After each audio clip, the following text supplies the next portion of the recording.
We are going camping when it is going to be below freezing outside.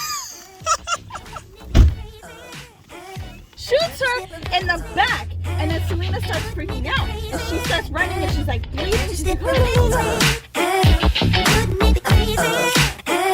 would you still amaze me?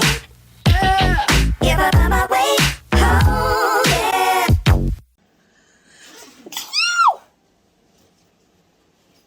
Bless me. Today is February 5th, and what are we doing, honey? We're going camping. We're going camping for the second time. But the difference is we are going camping when it is going to be below freezing outside. In Texas. In Tejas. So we just got up not too long ago. We have a showing today at 10:30 at D.R. Horton. I just want to show you guys really quickly. We have our car packed up already.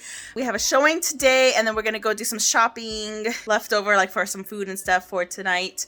And then tomorrow we have an open house. So we're going to wake up, come back over here, shower, and then go to the open house. But we went to the storage last night, have everything in the car, in the trunk for the open house, for camping. All that stuff to put in the car is a suitcase that's holding all of our clothes and blankets and pillows. Oh crap, we gotta take extra pillows, don't forget. I'm super excited. I loved camping the first time. Will I love camping this time in frozen weather?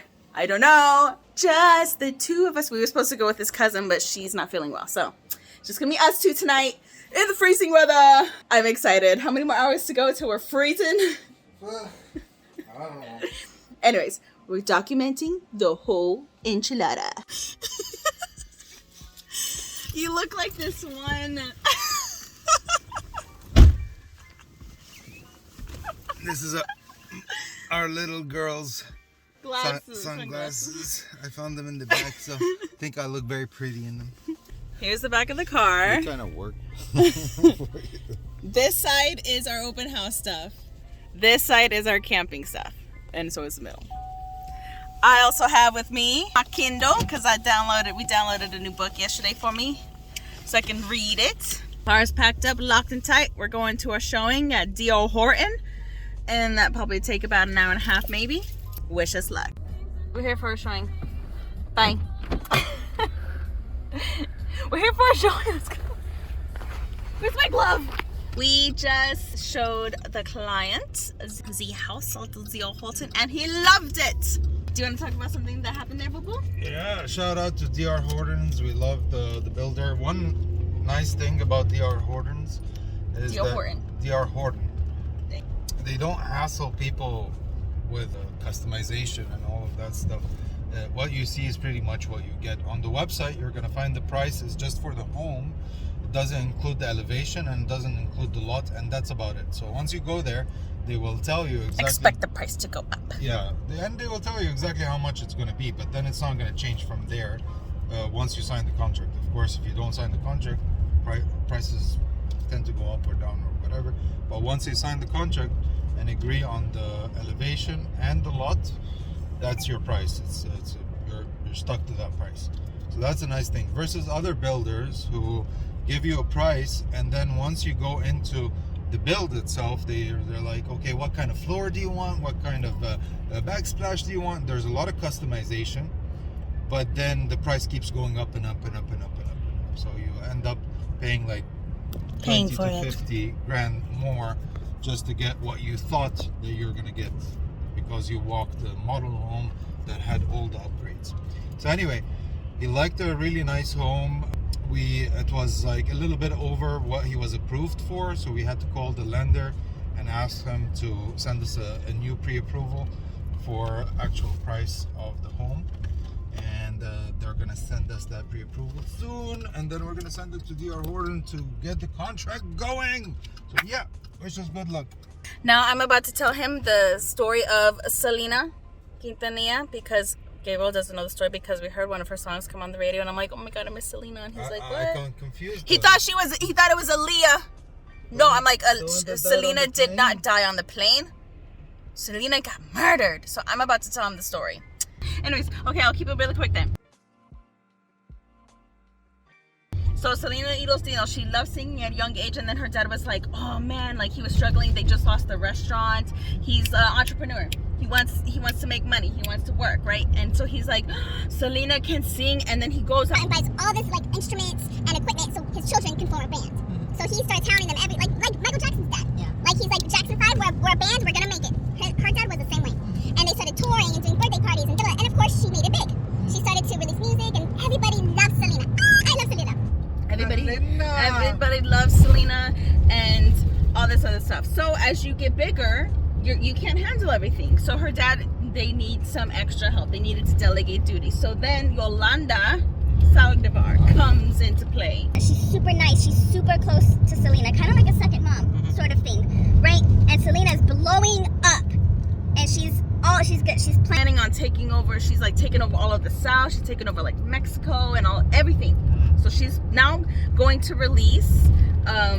She starts wanting to work on an English record, an English speaking record in a sense. So then Yolanda starts like intersecting into parts of the business. Like she kind of starts taking over Selena's life and starts to become the head of everything. Like she starts kind of controlling everything. If Yolanda doesn't like that person, if she's too close to Selena, she like kind of like makes like bad mouths her and kicks her off. And Selena trusts her because she's like trusts her with her financials, trusts her with the fan club, trusts her with everything, right? And so does her dad because like, hey, this is the second mom and she's been doing such a good job. Next thing you know, her dad starts noticing some discrepancies in the business. Like, hey, we're getting complaint letters from fans from the fan club saying they should have received this. They paid money for this, but they're not receiving it. Like, what's going on? So then her dad starts diving into Yolanda's past, and it turns out she's a fucking fraud, or she has some money laundering shit, and she's been in trouble in the past for money and stealing money and using it for other things that are not hers. So then they confront her. And they're like, Yolanda, what's going on? And she's like, I don't know, but I'll figure it out. I don't know. And she's like, ugh. And then Selena's like, how could you do this to me? Like, we're family. How could you do this to me? Right? And then Yolanda's pissed. Yolanda's mad. She's like, they caught on. Now Yolanda's freaking scared because she's been obsessed with Selena, and she was obsessed to work with Selena. So when she finally got the opportunity, and now she's like a second mom to Selena, she freaks out. So then she invites Selena to a hotel room to talk things over. She's like, hey, I figured stuff out and I worked it out. I need you to come to this hotel room to meet me. It's green, go. So then Selena's like, okay. And this is a woman that Selena can trust. Okay, so then she goes to the hotel room to talk business, and she thinks that Yolanda has it figured out. Not thinking twice. This is my second mom. Like, I'm gonna trust her. We all fuck up sometimes. And Selena was such a good-hearted woman. So she goes. Next thing you know, there's a scruffle, or there's like some sort of disagreement. And Selena's like, no, I'm leaving. And then Selena's like, I gotta go. Like, I'm leaving. Selena's turning around, opening the door. Yolanda takes out a gun and shoots her in the back. Ah! Oh my God! Shoots her in the back. And then Selena starts freaking out. And she starts running and she's like bleeding. She's like, ah, and just, there's a huge trail of blood. And then right before she makes it to the lobby, and then right before she passes out, she says Yolanda's name. She says, who shot her? Who fucking shot her? And then Selena dies. And then freaking Yolanda freaks out. She stays in a truck, and then she's surrounded by police at the hotel. And it's raining, and she's on the phone, and then she's like, she's like, I'm so sorry, I didn't mean to. Selena ends up dying, but the police, it's like hours and hours of interrogation, like trying to get her to come out of the truck. And she's like, I'm gonna kill myself, I didn't mean to. They don't tell her that Selena's now dead, but the officer manages, like after hours and hours of her threatening to kill herself in this fucking car and kill everybody else, they managed to get her out of the car. With no more deaths, no mortality. Anyway, so Selena dies. And I watched the documentary on it, and like anywhere else she probably could have survived, but she hit the one artery and it was like perfect, and Selena could not bounce back no matter what. Anyways, so there you go. So that's a sad story. And then you watch the movie and you fall in love and you're like, oh my God. Oh no, Selena. And then they put on that song, and then they have like footage. Oh, I cry every single time. to go to Walmart? Let's go.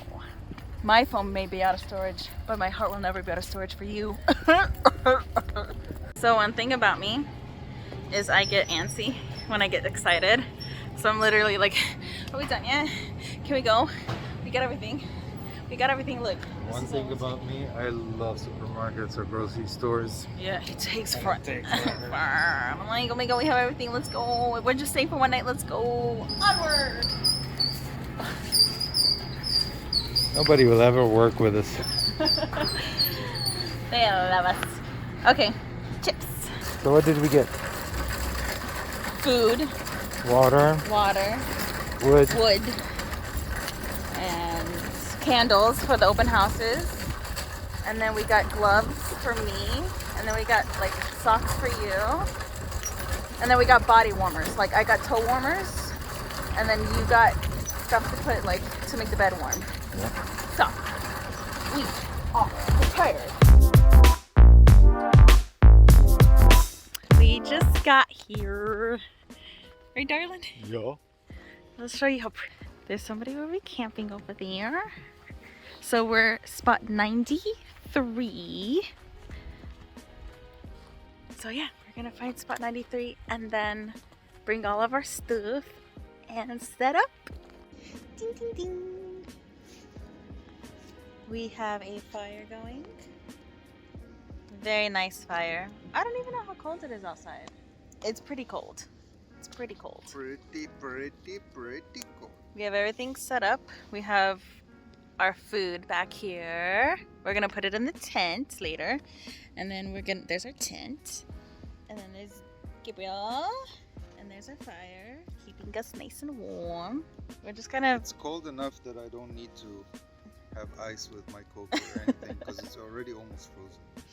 Yeah. Literally, it's almost frozen. So we're just gonna continue eating. I brought some wine, so I'm gonna enjoy some wine in a little bit. One thing I did forget though was my shiwi. Pillows. And pillows! Yeah, we forgot our pillows.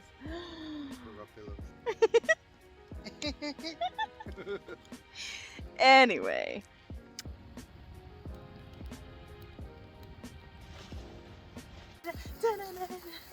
We got sparkles from our neighbors. And I'm not gonna say no.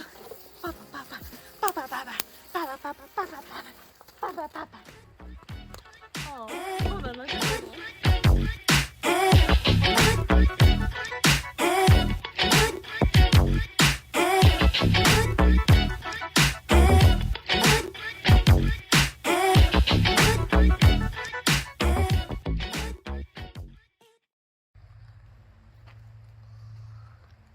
Kata! Kata! Oh crap, it's about to fall off. You're supposed to wear a shoe. I know. Can you hold this real quick? I got toe warmers. Bang! Oh, I think it's gonna be much better. Alright, off to read my Kindle. There is our windshield. We got ice water in the morning. And there's the man who didn't wake up in the best mood. He's the man who survived. We woke up to 23 degrees. It was nice. I enjoyed it. According to Google, but I think out here it was definitely less than 23. No, I was my location updated. Oh, okay. So it was like 23 degrees. So yeah, everything was like frozen in the morning. I had to pee really bad. The ground is frozen. Like when you're walking on it. Cracks. All the grass is frozen. Cracks. The rocks are frozen. There is something pretty that I do want to point out. Oh, there's our car. This is the ramp coming up to, I don't know if you can see it in the video. I don't think maybe you can see it in the video, but it glistens. The snow or the ice. It's so gorgeous and stunning. Oh my gosh. And I was like, it was actually a lot worse than this, or it was a lot more. Anyway, just had to showcase that and show that off really quickly. We're warming the car up. We already packed everything up. Gabriel this morning, he was frozen. I slept like a baby, honestly, all night. It was nice. Would I do it again? Actually, now that I'm thinking about it, probably not. Or if I was, I would be way more prepped and planned for it. You ready to do this again? No. If we're more prepared. Yeah. More blankets, definitely. More warm clothes. I slept like more gloves. I slept like a log. Yeah, we need to get one of those like really cold sleeping bags. Yeah. Anyway, signing off. Sneeze Sacados.